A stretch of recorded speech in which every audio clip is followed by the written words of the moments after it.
What's up guys, it's Seth. Welcome back to another video. I make a variety of videos about Clash of Clans and Brawl Stars, so if you want to see more of that, make sure you're subscribed so you don't miss any of my videos. In this video, I'm going to be showing you which magic items you should buy from the trader to get the most value for your gems. I also have the video chapters marked so you can skip to whichever part of the video you want to see which magic items you want to buy. So I got this list of magic items and their prices off of Clash of Clans Wiki, which is a really helpful website for pretty much anything you need to know about Clash of Clans. So I'm going to start off by explaining if you should buy runes or wall rings for your home village. So the trader will offer you 1 gold or elixir rune for 1500 gems, and he'll also offer you 10 wall rings for 1000 gems and 5 wall rings for 500 gems. So 1 rune is equal to 15 wall rings. So at Town Hall 13, buying a rune is actually better than buying wall rings, because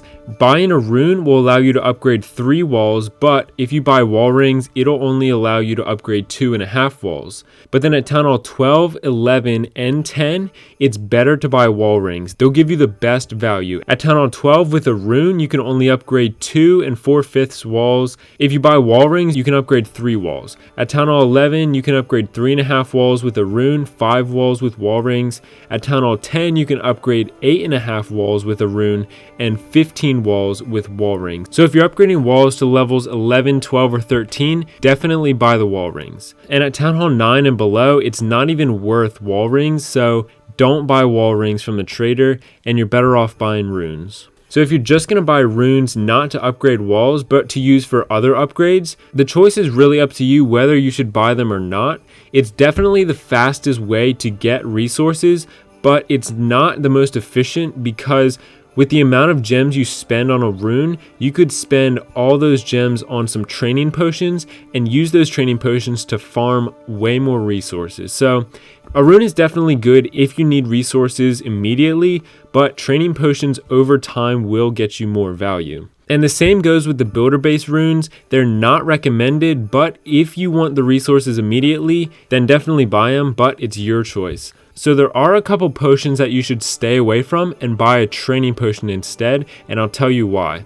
So a training potion costs 25 gems, a resource potion costs 115 gems, and a super potion costs 300 gems. If you bought the resource potion, which costs 115 gems, assuming that you had all your collectors maxed out, over 24 hours, you would gain an extra 940,000 gold, 940,000 elixir, and 10,000 dark elixir. But if you bought training potions instead of that resource potion, you could easily farm that much loot in an hour. And with the amount of gems you spent on a research potion, you could buy over 4 training potions with that. And 10,000 dark elixir and 900,000 golden elixir is really easy to get in probably less than an hour. So definitely stay away from the resource potion and focus more on the training potion. And now for the super potion. The super potion costs 300 gems and it's worth 25,000 dark elixir, because that's how much it'll take to boost a super troop if you don't have the potion. But 300 gems is a crazy amount of gems, and if you bought training potions with those 300 gems instead, you could farm way more dark elixir than 25,000. 25,000, if you're getting about 5,000 dark elixir each raid, that's only 5 raids, which is easy to do in an hour. And with 300 gems, you could buy 12 training potions. So resource and super potions, do not buy. Next, I'm going to compare the research potion to the Book of Fighting and Book of Spells. So all 3 of these will speed up your laboratory time.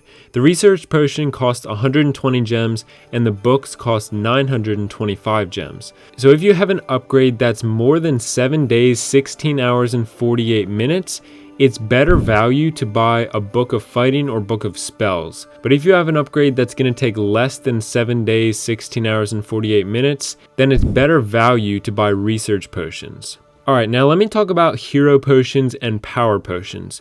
Each of these costs 300 gems. So 300 gems is a lot of gems, and I'm going to tell you why you will never need to buy these potions. So if you're upgrading your laboratory as you should be and not rushing, The only time you'll need these potions is when you upgrade your town hall and your troops aren't upgraded for that town hall level. But you're not upgrading your town hall that often, and you'll have plenty of time to collect hero potions and power potions from free sources like the Silver Pass and clan games. So if your troops aren't rushed, you won't even need to buy any potions. If your laboratory is rushed, you still won't need to buy potions, because all you'll need to do is pick an army like E-Drags and Balloons, or if you're not Town Hall 11, you can use regular dragons and balloons, and that's a pretty simple army that you can use to farm and potentially use in war. So if you just upgrade those troops and then use them to farm while you work on your other troops, you won't even need these potions, and again, you'll just be getting free potions from the Silver Pass and clan games. So never buy hero potions and power potions. Now the Shovel of Obstacles is another magic item the trader will sell you for 500 gems. I would not recommend buying this. The only reason you would want to buy this is if you really want a cool base design with your obstacles placed really nicely, but 500 gems to move one single obstacle is way too many gems in my opinion. Maybe 250 gems I could see, but 500 gems, definitely stay away from this shovel. You can get shovels from clan games and from the silver and gold pass, so I would stay away from the shovel if I were you.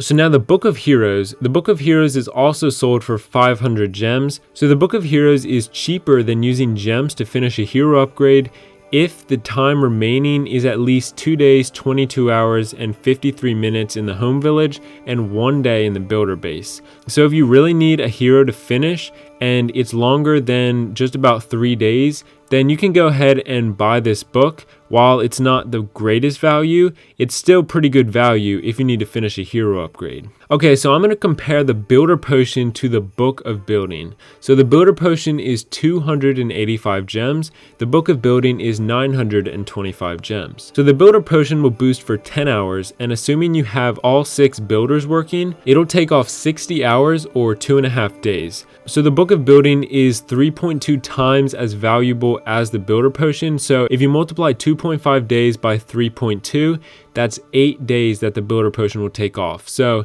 if you have an upgrade that takes more than 8 days, buy the Book of Building. But if you don't have any upgrades that are going to take longer than 8 days, then you can buy some Builder Potions. And finally, the Clocktower Potion.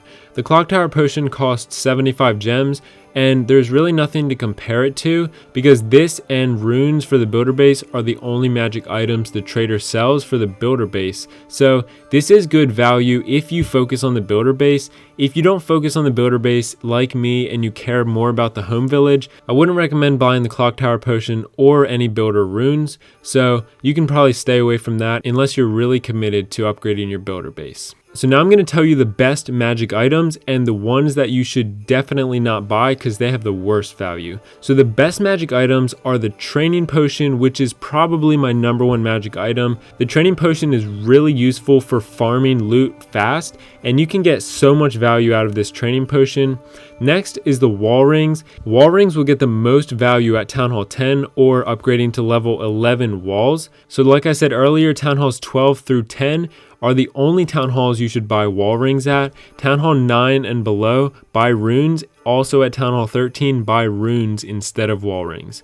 And then at number 3, I'd say all the books are great value at high town halls. If you really want to get the maximum efficiency of upgrading your village, I would save all your gems after you get all 5 builders until you get to Town Hall 13 or Town Hall 14 whenever that comes out. That's when all the upgrades will take the longest, so the books will get the best value. So the worst items that you should never buy are, first of all, super potions. They're way too expensive, and 25,000 Dark Elixir is really easy to get if you just buy a Training Potion, which is way cheaper than a super potion. And then hero potions and power potions. Like I said before, you'll never need to buy any of these, especially if your laboratory is not rushed. You'll be able to collect these for free from clan games and the silver pass. And then resource potions, definitely stay away from these. A training potion will get way more value as long as you're willing to put in a little bit of work just to farm. If you just drop trophies, you'll find really good loot that's easy to get with training potions. That's my full breakdown of the magic items from the trader, the best and the worst. If you enjoyed this video, click the like button and make sure you're subscribed so you don't miss any more of my videos. But thanks for watching, and I hope to see you in the next video.